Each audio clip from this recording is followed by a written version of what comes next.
Yes, good morning. Morning.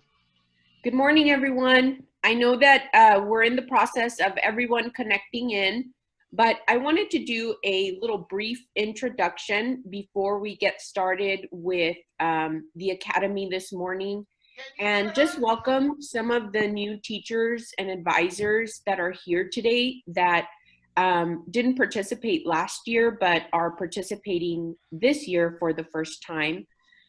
So just briefly, Pathfinder Academy debuted last year, and what we wanted to do was we wanted to provide your districts information from our participating university regarding their health science programs. Currently, Region 1 has a PATHS grant through the TEA with 10 districts, which are the participating districts today. And part of the work through that grant is being able to successfully pathway students from high school into college. And a lot of the times, and really what we found out last year, is that there's a lot of misinformation on what classes they need to be taking, what they should focus on, what are the test requirements. And so last year when we piloted, we learned a lot. And of course, this year, although we aren't able to have a face-to-face presentation, UTRGV did get together all of their staff in the health science department, as well as in the medical school and nursing. And they're going to present what it takes to get into their programs, as well as take a lot of questions. I know that Dr. Lettingham wants this to be very conversational. So we really want to hear from you on what the problems you're having with the students, particularly if they're interested in a certain field. And it's really important that we get feedback and participation because we want to make this better. This is going to be a 3-day conference. Obviously, we have time set aside from 10 to 3. Please note that if during the conference you need to step out, you need to use the restroom, you need to take a call, that's perfectly okay. We didn't build in breaks because we know people are going to be coming in and out. So that being said, it's my pleasure to welcome Dr. Lettingham from UTRGV, and I'll let him talk to you guys about what we have in store today. All right, good morning, everyone. On behalf of our Executive Vice President for Health Affairs, Dr. John Kraus, our deans, Dr. Michael Lecker from the College of Health Professions, Dr. Sharon Radsminski from the School of Nursing, Dr. John Gonzalez from the School of Social Work. We want to welcome you to this 3-day interactive experience. Now, you've got access to some great online materials. We've pre-recorded a lot of information. So rather than you listening to our talking heads here, you can listen to short presentations on each one of our different programs of study at UTRGV that are in the health professions. We've got 26 pre-recorded sessions for you to go through. We have an overview of pathways to health into UTRGV. We've got a short presentation on dual enrollment. We've got presentations on background matters and student dispositions. Those are 2 key ones that I think you'll learn a lot from, that were put on by Dr. Mata, Dr. Aguilera, and Dr. Lin to kind of cover the big ideas of what we're looking for in our students, because it's not all just about grades. There's a lot more that goes into our selection process in all of our programs. And some of our programs are a little bit more open and flexible, but each one of the programs of study leads to a healthcare profession that, when we look at what we're in now in this current COVID-19 world, they're all very critical. if you've watched the news, you've seen that there's an increased need for clinical lab scientists. I mean, testing is taking forever because we don't have enough facilities and personnel. Well, guess what? We train clinical lab scientists at UTRGV. We've got shortages in nursing. We've got a huge need for social work. We've got a huge need for medicine. Health education is at the forefront because who do you think is doing all this messaging that's going out? In terms of staying healthy and learning how to recover from this, we see a great need for kinesiologists and exercise scientists. With COVID-19, if we look at some of the long-term effects, there's going to be a need for counseling, speech-language pathology. So we can tie everything in. So we are at the forefront of this, and we are all hands on deck. And we want to make sure that this next generation of healthcare providers coming in, whether they be a doctor, a nurse, a physician assistant, nurse practitioner, any of them, that they're prepared and they know how to respond. We know historically that when we have these situations, the learning environment does change, especially for the practitioners, because we go from talking about theory to talking about real-world practice. So our plan for you throughout this conference is we're going to have these series of short presentations that are pre-recorded, and we've got the live Q&As. Each department's going to spend about 10 or 15 minutes giving you a quick overview, just kind of a recap of their presentations, and then they're going to open the floor to questions. We want to hear from you. Now, I see some familiar faces that went through this last year, and you're like, oh my God, he remembered me. But we are looking forward to this. And this conversation has to continue as we go forward, because we're talking about pathways to health, not a pipeline. In pathways, we know every student is going to pick their own pathway. Obviously, we're going to show you the direct pathway in our minds to get to UTRGV, but from there, the sky's the limit on how they're going to go through our programs. But we want to make sure they're ready, and we want to work in partnership with you because it takes all of us to impact this next generation of healthcare professionals that we're putting out there. So to get started, we're going to jump into the Department of Health and Human Performance in our 6 programs. So let me gear up here. I'm going to share my screen. I have a very short presentation. So bear with me just a sec.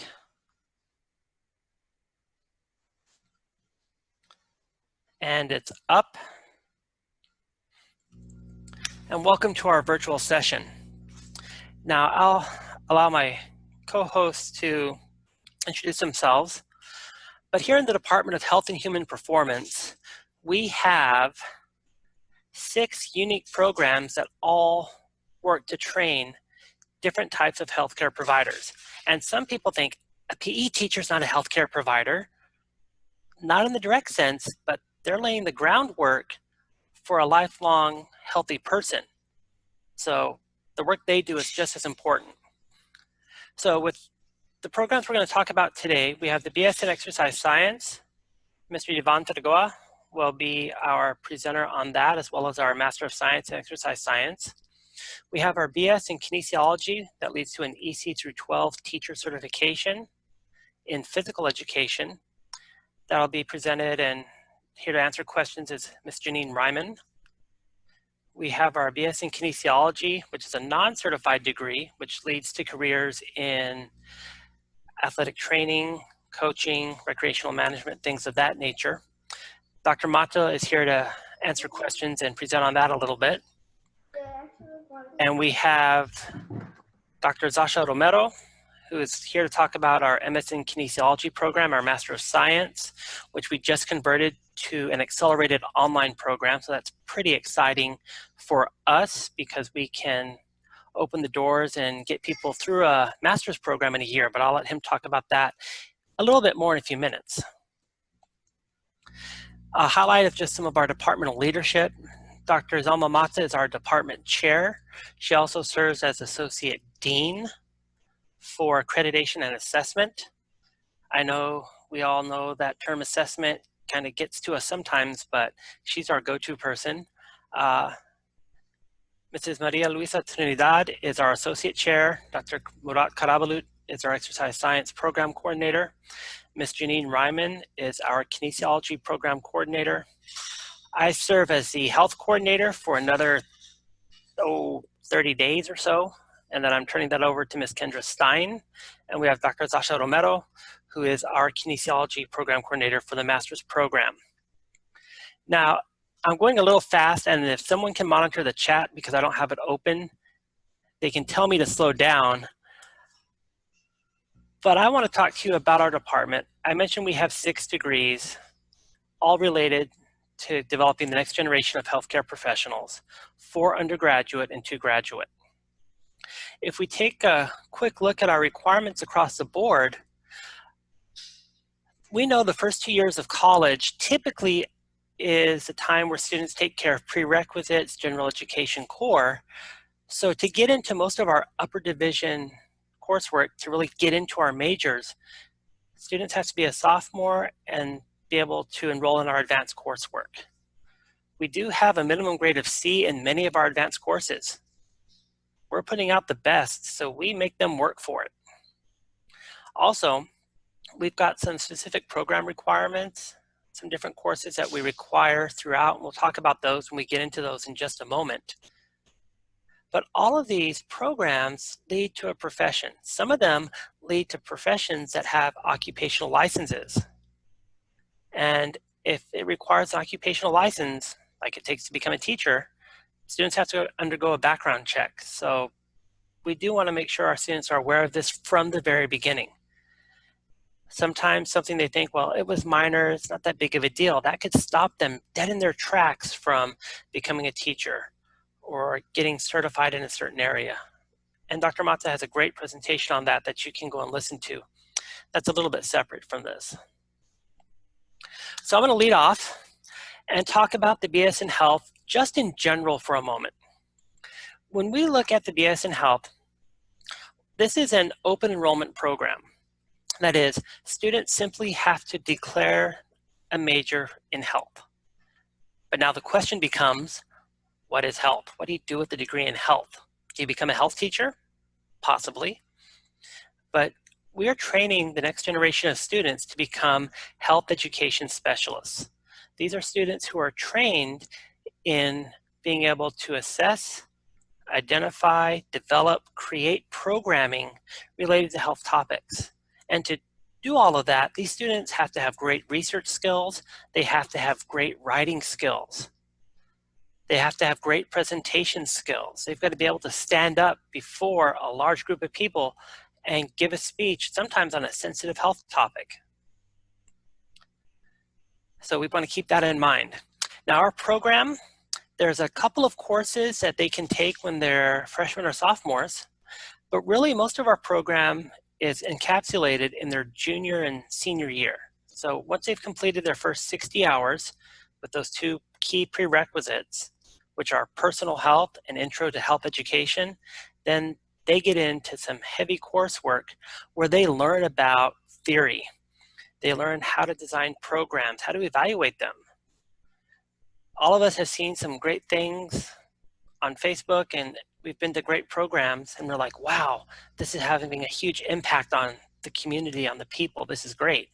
And we've unfortunately all seen some of those sessions or programs that sometimes worksite health people come in and do, and they're not really worksite health people, but they make us sit through a presentation from someone, and you're like, that was a waste of my time.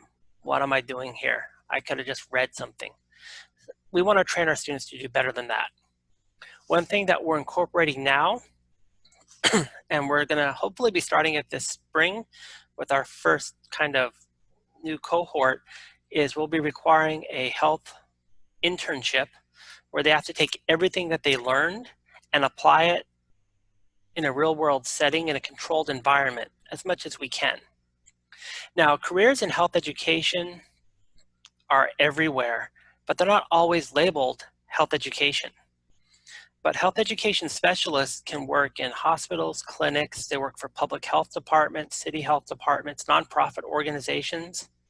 If you think of a nonprofit like the American Cancer Society, for about 22 years, their president and CEO was Dr. John Seffrin. He was a health educator by training.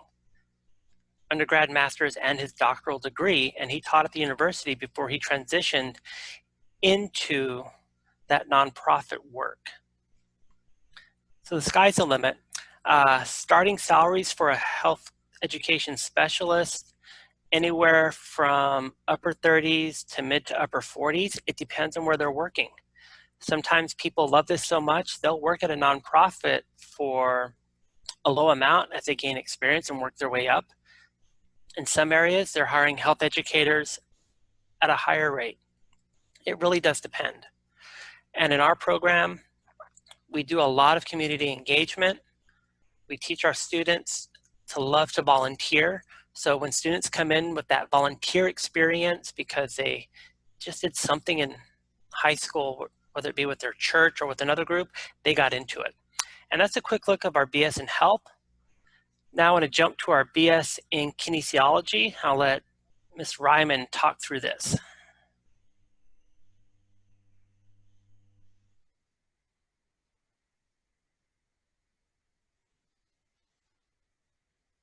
Janine, you're on mute.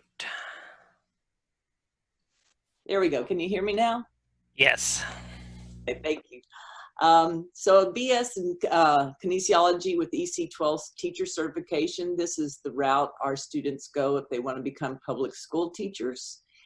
And again, after completing the core work, they have a concentration in our core, which is our kinesiology classes, dealing with everything from safety and first aid to exercise physiology, biomechanics, things that our students need to know in order to understand and how to apply those principles in the real world.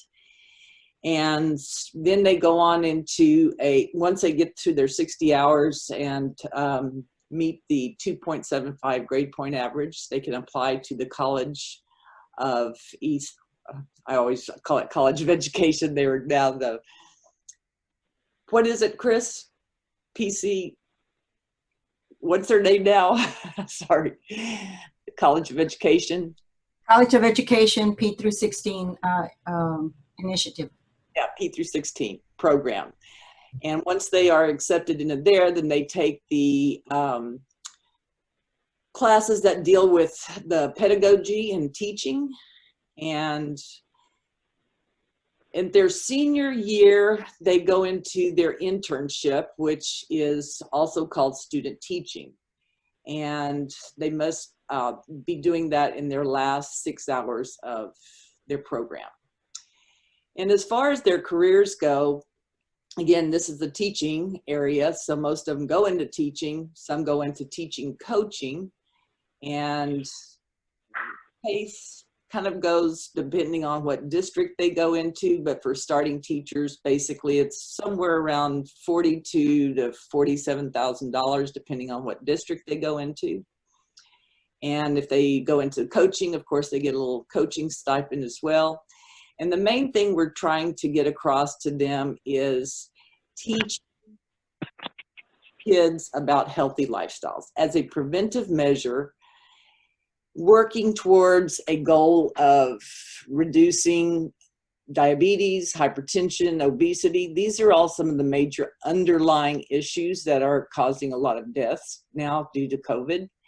And if we can get people to understand that the preventive measures are much easier to handle in the long run than taking care of your health in the hospital. And then community research engagement. Our students are very active in things like Special Olympics. They do a lot of research as well with different areas of how children learn and what are some of the best practices for teaching about health and physical education. Thank you.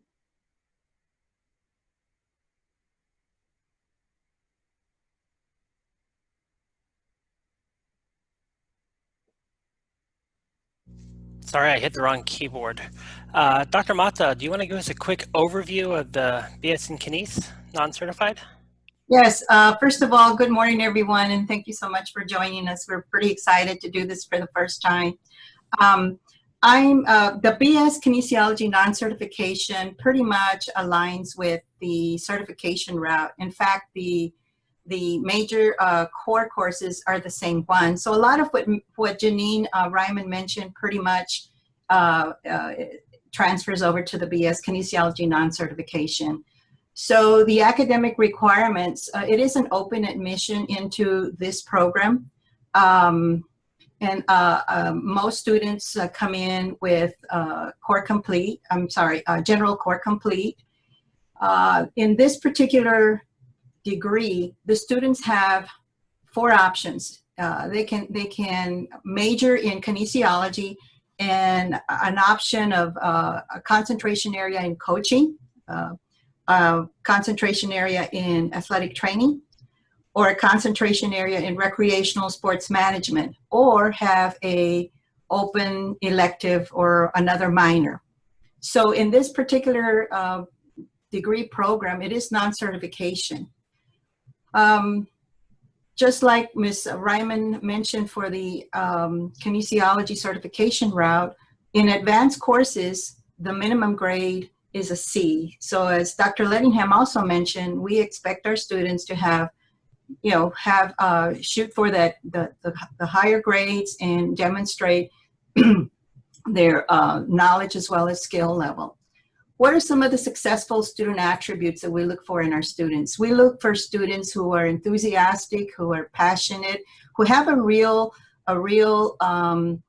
passion for working with people of all ages, looking at health issues, being coaches, being athletic trainers, being health providers. So we have all kinds of different types of fields, but we're looking for a student who has a good disposition, has discipline, is studious, is dedicated to their studies, is a people person and really cares for the health and wellness of the people they will serve.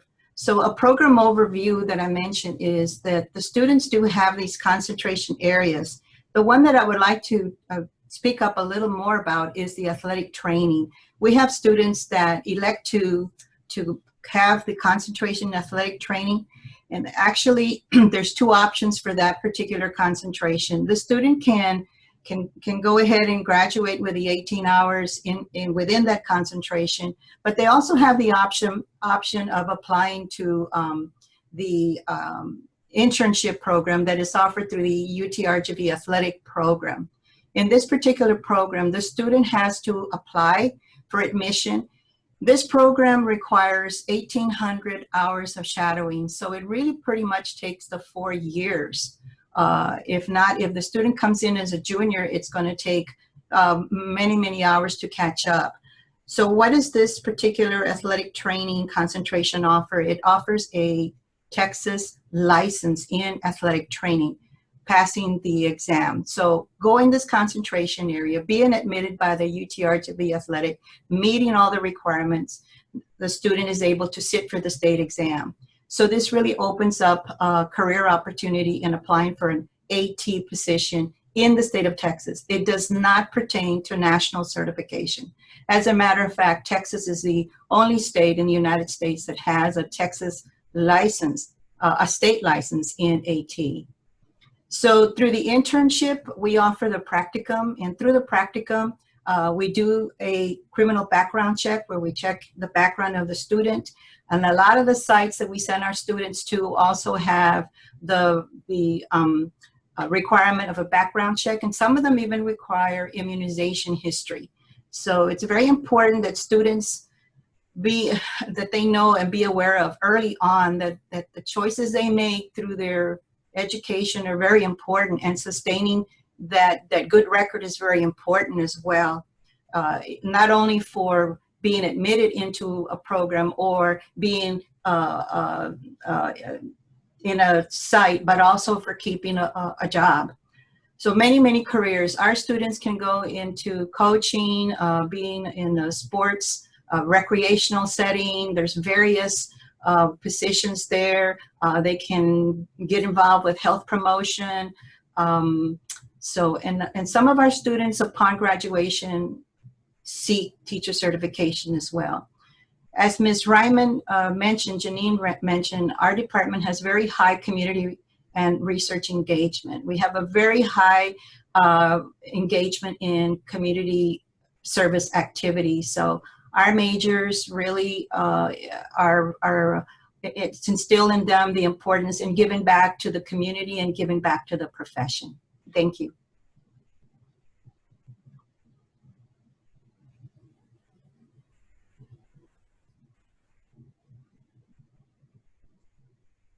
All right, Mr. Ivan Figueroa is going to talk to us a little bit about our exercise science program, both our bachelor's and our master's.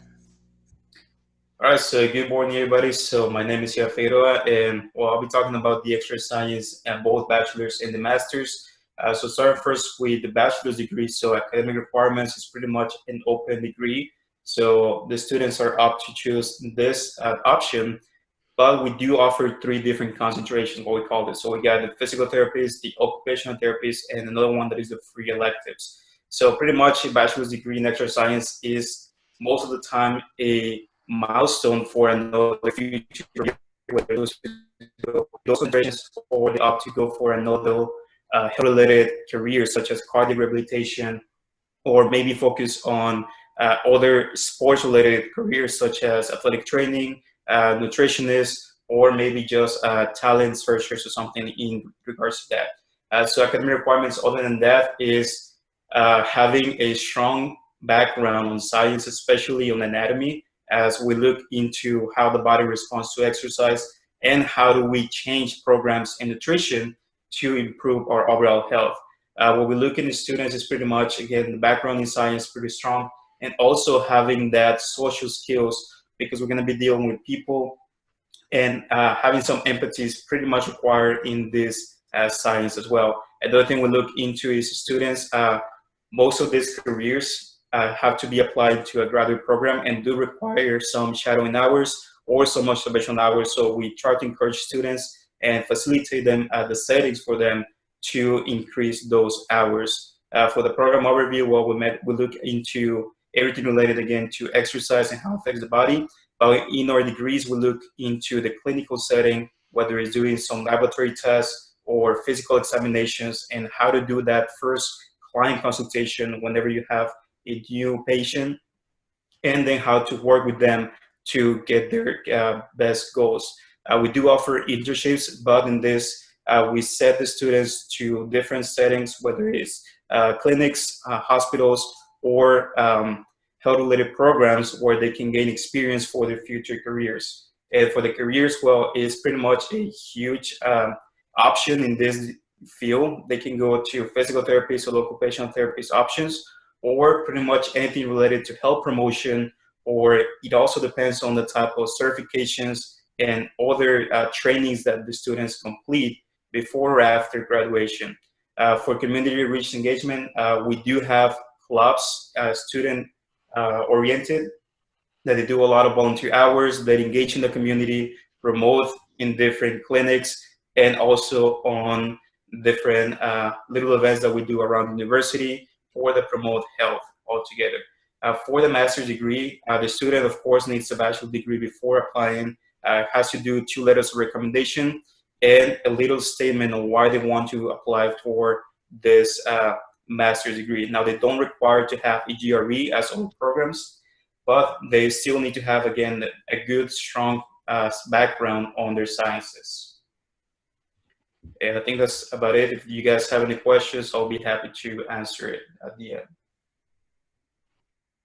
Hey, thanks, Yvonne. We're going to move on to our MS in Kinesiology, Dr. Romero. Good morning, everyone. My name is Dr. Romero. I am the coordinator for the master's program in kinesiology.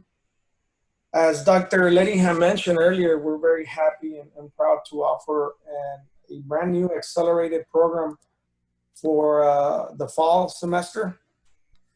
The accelerated program, in comparison to a traditional program, means that a student will be able to complete their master's degree in one full academic year if they follow the courses that are given by the advisor. The difference between a traditional program and an AOP program is the weeks in the semester / modules. A traditional program carries a 16-week semester, while an accelerated program has a 7-week module. So in a sense, you would be taking 2 modules per semester. But if done correctly, 2 modules in the fall, 2 modules in the spring, and 2 modules in the summer, then the student will be able to graduate fully in one academic year, taking 2 classes per module. So the academic requirements to be able to join the accelerated program is 2 letters of recommendation, a 3.0 for clear admission, a letter of intent, and currently we're not requiring a GRE. Now, successful attributes for students in our program is technology. Technology is very high on the list because this program is 100% online. That means the student will not have to set foot at the university to be able to complete this. Now, given the current state of what we're going through, and given the fast pace that a lot of educators go through in their work, having an online program was a very good way of helping the student be able to reach their academic and their career goals. What we're basing our program, our classes in, is to help the educator that's out working in the schools already, or those who are trying to improve their careers. So we're focusing our program on sports management courses, on physical education courses, and health courses. There are different types of internships that we do work for. We work hand in hand with different school districts throughout the Valley. And in many of those, we place our students in working hand in hand with their instructors and in leading programs that deal anywhere from fitness to health programs having to do with obesity or chronic illness. As we know, those are rampant here in the Valley.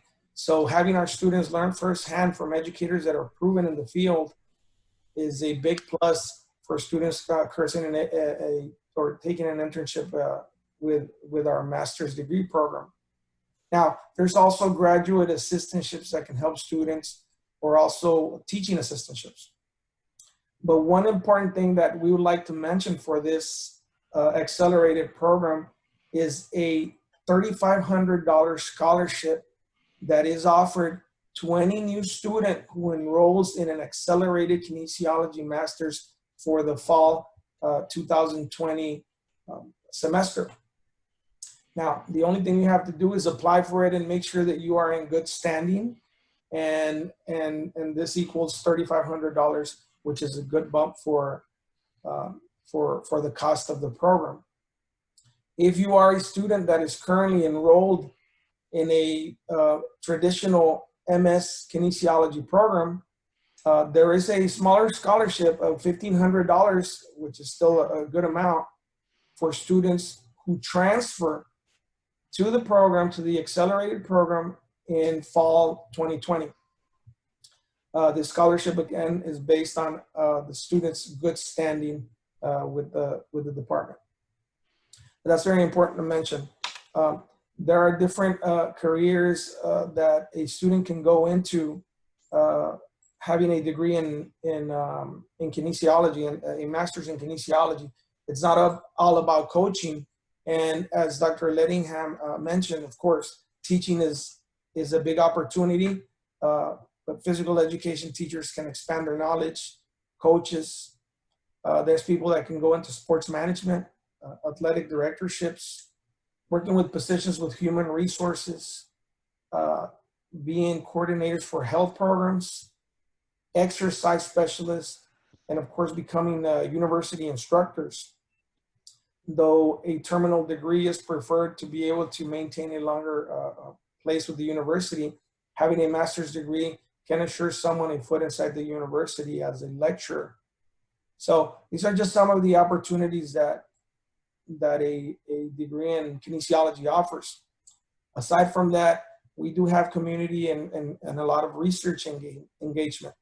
At this time, we have several grants within our department, but one grant that we do have is a $1.4 million grant, which is it's an ongoing research that we are working hand in hand with the Department of Health and Human Services and with two important districts here in the Valley. What we're doing is we're following students over a 3-year period and monitoring different chronic illnesses. But the main goal of this research is to help students learn that obesity can be decreased and chronic illness is not a permanent way of life for all the people that live in the Rio Grande Valley. We are working, like I mentioned, with 2,500 children in preschool, and we've been following them for 3 years.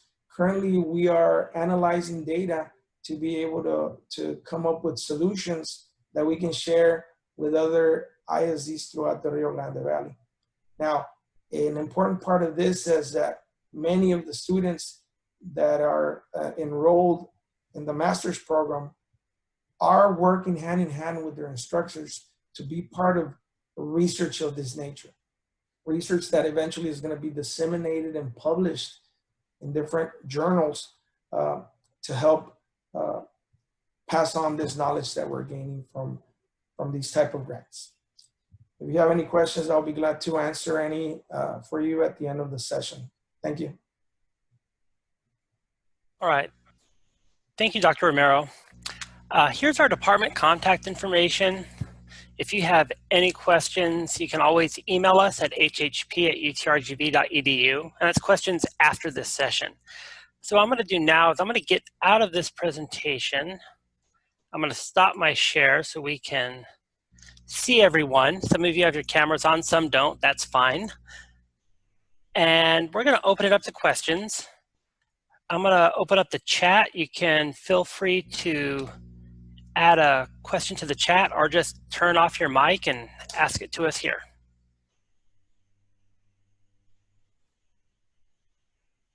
Dr. Lettingham, I have a question. Yes, sir. So going back to a couple of the videos you guys posted on the Path website the other day, or last week actually, a lot of your programs, you know, when we're looking at student attributes, or what is it that you're looking for in these professional application programs, a lot of your programs say, you know, we're looking for students who have a passion, who are studious, who have a desire to learn. And so my question, or I guess, what would your recommendation be for students who want to pursue these careers in terms of gaining experience? My campus, I believe, does a pretty good job, or we're trying to set up a point where our kids can have internships, but we're still kind of limited in scope.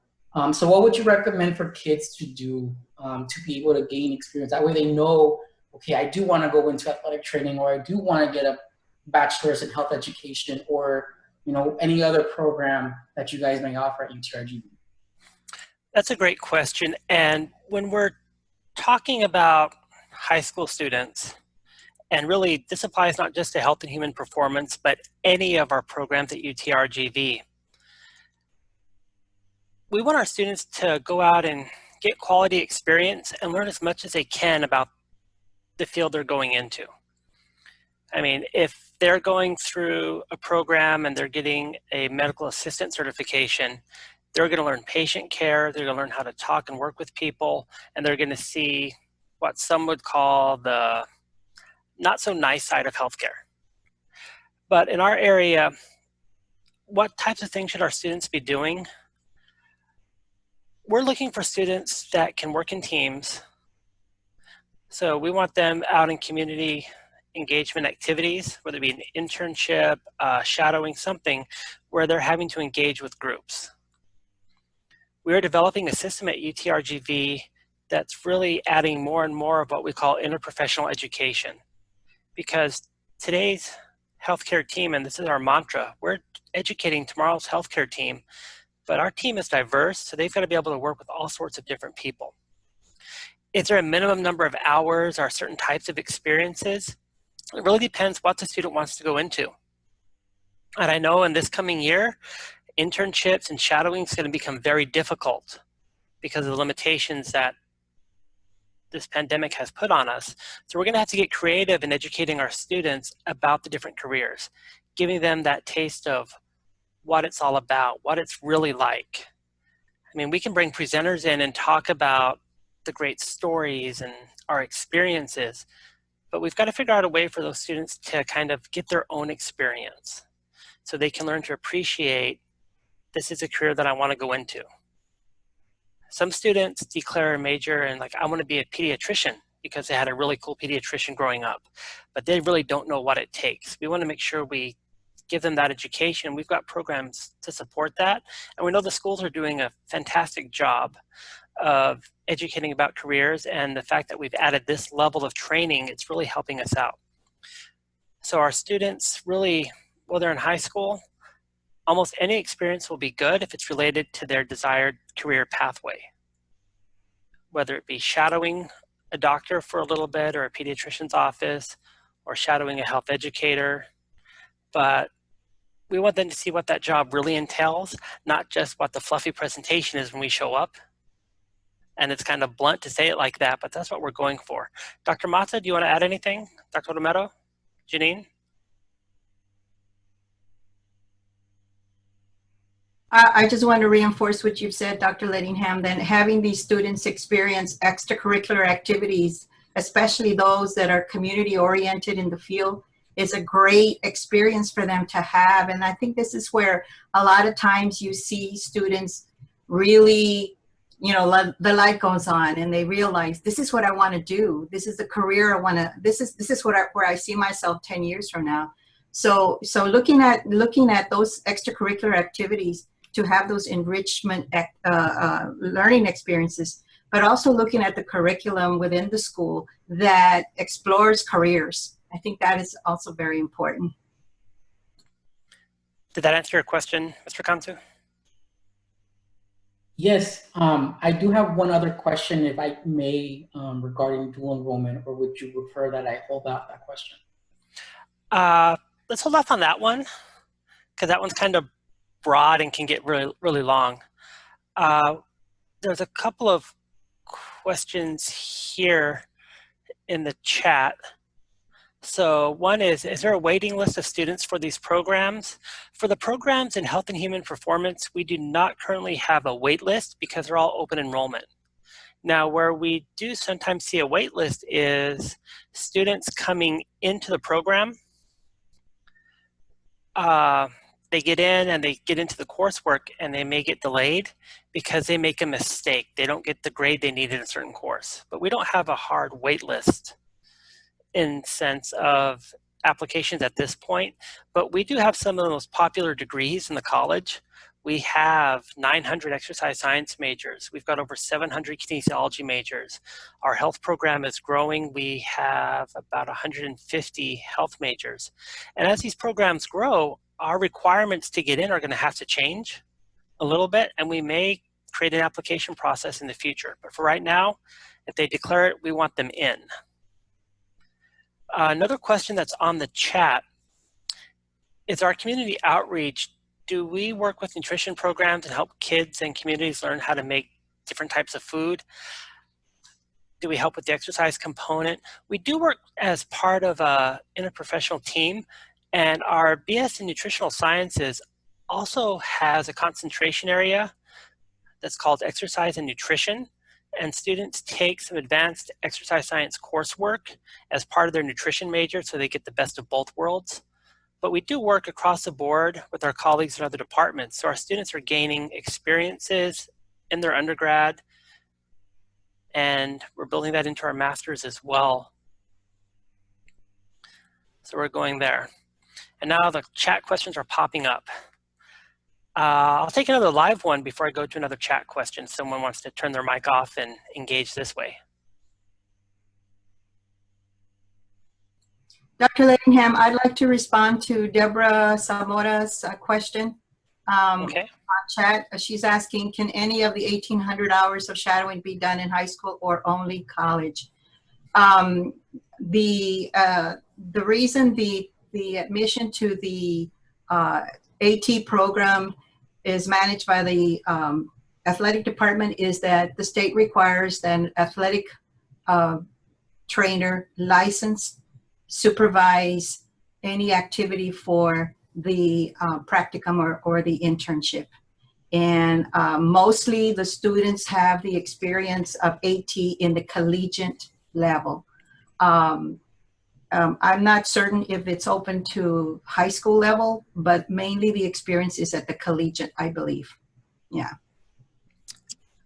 And I would agree with that one in terms of the AT program, because they have to apply and they have to work closely with a certain type of team. So right now, our athletic training students work with our UTRGV athletics because they have to work under a certified trainer, and we know not all schools have a certified trainer in every situation, so we don't have those types of partnerships yet. We'd love to have them, but right now we're focusing on our UTRGV athletics. We've got another question here. Can students be both in STC during school hours and after school? And this kind of has to do with dual enrollment, I take it. And with dual enrollment at UTRGV, if students opt into our dual enrollment program, we want to make sure they're not overtaxing themselves. We've got that special process here at UTRGV, which is outlined in my presentation on that topic. But students would have to really look at themselves and can they handle that workload?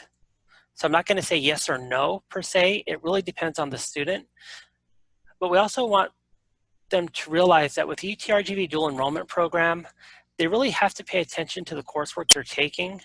They're limited to only 1 in 2,000 level courses that are in the general education core. They really can't like get a jump start on their major courses or take free electives. We want to make sure they're on the right path so they can graduate on time. Plus, this has an impact. Any college hours they take at any level have an impact on their overall financial aid eligibility. Financial aid will only cover 150 hours. So if someone comes into UTRGV with 45 hours of college credit, that counts towards their financial aid in the long run, towards their cap on how many hours they can take and get financial aid. So we want them to be very careful with that. Dr. Ladingham, there was just Yes. one more question in regards to the trainers.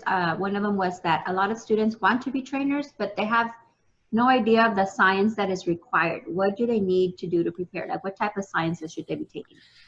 The sciences that's going to prep them in high school, of course, having that strong foundation in the biological sciences and chemistry, but I would also push them to take physics and get exposure to anatomy and physiology.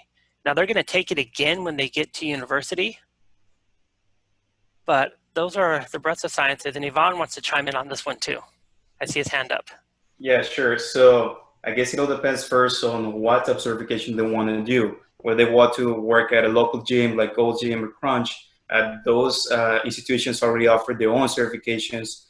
So the first thing they need is having the CPR or their first aid training, and they can have the high school diploma certification, the degree, and then with that they just take the certification exam and they're good to go. Now, if they want to have a better chance of having a better job, then they're gonna look for personal training certifications offered by bigger organizations such as ACSM or NSCA, where most of those require first having a bachelor's degree in either chemistry, biology, exercise science, kinesiology, and then they're able to take that exam. So it all depends on whether they want to focus on a small gym where they can have any certification and look at what is the area that they want to target at. So if special population or another certification they might take, as some organizations offer them and other ones don't. the great response, and hopefully that got to it. Also, just looking at the chat, we have an athletic trainer who's chimed in saying they did their hours in college, but they also got to do them in high school. And like I said, we would be open to that, but we've got to find the right trainers and form those partnerships in the right way. And we can discuss that. If you're interested in helping us with that, reach out to Dr. Mata, and we can touch base after this presentation. Making sure I haven't missed any other questions in the chat. If anyone else has something, they can type it in or they can speak up. We've got about 5 minutes before we transition to health and biomedical sciences. Some of those team members are already on, but we have 5 minutes left for HHP. Doc, let me answer. There was a question there going back to the community outreach about helping people learn how to cook and about exercise components. Just to give you a little bit of a heads up of things we are doing, there is currently a grant that is called the STEPS Project, the South Texas Early Prevention Project. And we are dealing with healthier foods, and we are dealing with exercise components. What we're doing for the exercise component and specifically with students are helping us create newsletters that have local opportunities for staying fit and staying active, taking into consideration a family budget, as well as working with a grant with the Cigna Foundation that addresses food insecurity. So we're talking about creating better nutrition, better health, and helping people reach fitness opportunities and staying within a family budget. So that's just some of the things that students are doing, helping out with ongoing research in schools that are specifically affecting our Valley children.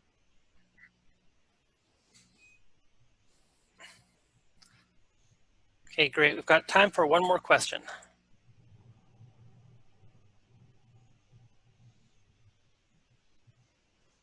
Yes, I actually have a question. Can you all hear me? Yes, go ahead, Ms. Cantu. I was just wondering if those credits transfer, like say the student starts off at UTRGV, once they graduate, will those credits transfer to a different college if they happen to venture out after graduation? Okay, if in Texas, if you take college coursework at any public institution, it will transfer to another public institution. If it's part of the general education core, the other institution has to take those hours and accept them. If it's credit towards a major, that really varies depending on the program. Some schools will take coursework from other universities that's 3,000 and 4,000 level. Sometimes it counts towards credit, sometimes it just counts towards their electives. It really depends on the program. So if it's in the general education core, that will transfer. It has to by law. If it's major coursework, the credit may transfer, the course may not. It just depends. If they go to a public or a non-public, a private school or something like that, they may or may not take those hours. It depends on their admissions processes and on their department requirements. One thing I would tell all of our students now in high school is they need to keep a file with information on every class they take. They need to keep copies of all their notes, keep copies of the course syllabi, so they've got that little record of what they took and when, so that they do get into a situation where they want to transfer to another institution, they don't have to go scrambling trying to find that syllabus to prove that they should get credit for a course.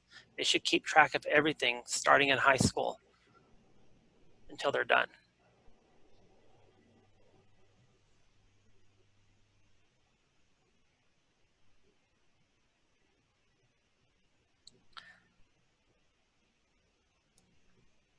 Okay, so the last question, then we're going to have to jump. And what we're going to do, since we're recording this and we'll have a copy of the history, if we don't get to a question, we'll review the chat and we will send out responses, and we'll hopefully add kind of a questions answered section to the PASS website for this if we miss something. Last question here, is there any summer programs or camps offered to high school students where they can have a 3 to 5 day hands-on experience? In the past, there have been some of those camps, and we have looked into developing and doing some of that. Kind of going forward at the university, we're just looking for the right funding stream and mechanism. We know this summer it's been a little bit different. Hopefully next summer we'll be able to get some information out about some camps, and we would definitely love to host kind of a 3 to 5 day mini hands-on camp, because we know that's valuable experience, and we've got ideas in the works, but we're just not quite there yet. And with that, I want to thank you all. I want to thank my team from Health and Human Performance for your time this morning. And as we get ready to transition to the Department of Health and Biomedical Sciences, we'll do a short intro on them. So Dr. Mata, Dr. Romero, Mr. Figueroa, Ms. Ryman, thank you so much for your time. And if you have questions, email hhp@utrgv.edu for anything specific about health and human performance. If you have general questions, you can always email cohpinfo@utrgv.edu for any questions you have about the college or university, and we'll get you an answer or direct you to the right person.